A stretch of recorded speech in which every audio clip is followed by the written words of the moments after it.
ഇന്ന് മട്ടൻ വെച്ചിട്ടുള്ള ഒരു തനി നാടൻ റെസിപ്പിയാണ് കേട്ടോ ട്രൈ ചെയ്യുന്നത്.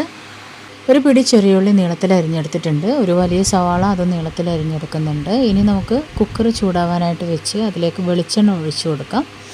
വെളിച്ചെണ്ണ ചൂടായി വരുന്ന സമയത്ത് ഇതിലേക്ക് അരിഞ്ഞെടുത്തിട്ടുള്ള ചെറിയ ഉള്ളി അതുപോലെ തന്നെ സവാള ചേർത്ത് കൊടുക്കുന്നുണ്ട്. ചെറിയ ഉള്ളി കൂടുതൽ എടുക്കുകയാണെങ്കിൽ അത്രയും ടേസ്റ്റ് ആയിരിക്കും കേട്ടോ. ഉപ്പും കൂടെ ചേർത്ത് നന്നായിട്ടൊന്ന് വഴറ്റിയെടുക്കുന്നുണ്ട്. ഇനി ഇതിലേക്ക് ഇഞ്ചി വെളുത്തുള്ളി പച്ചമുളക് പേസ്റ്റാണ്. ഒരു ടേബിൾ സ്പൂൺ കുമിച്ചാണ് കേട്ടോ എടുത്തിട്ടുള്ളത്.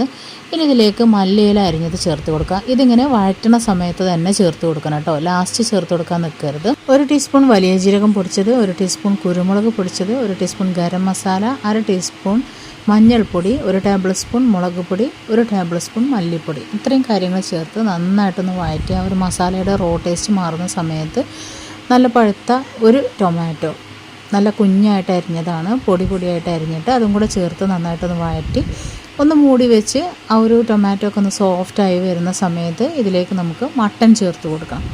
മട്ടൻ ഞാനിവിടെ 1 കിലോയാണ് എടുത്തിട്ടുള്ളത്.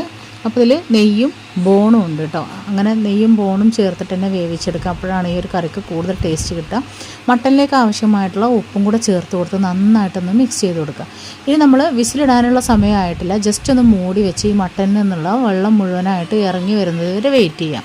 ഇനി ഇതിലേക്ക് കറിവേപ്പില ചേർത്ത് കൊടുത്ത് മട്ടനിലുള്ള കംപ്ലീറ്റ് വെള്ളം ഇറങ്ങി വന്ന് ഈ ഒരു മട്ടൻ ഒന്ന് കുക്കാവണം.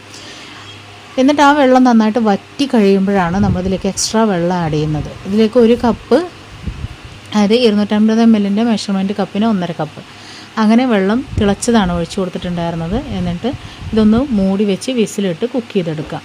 4 വിസിൽ വരെയാണ് ഞാനിത് വേവിച്ചെടുത്തിട്ടുള്ളത്. വെന്തതിന് ശേഷം അതിലേക്ക് കറിവേപ്പില ചേർത്ത് നന്നായിട്ടൊന്ന് തിളപ്പിച്ച് വെള്ളം ഒന്ന് പാകത്തിനാക്കി ഇതുപോലെ ഡ്രൈ ആക്കി എടുക്കാം. ഇനി കറിയോട് കൂടിയാൽ വേണ്ടെന്നുണ്ടെങ്കിൽ അങ്ങനെ ആക്കിയെടുക്കാം കേട്ടോ.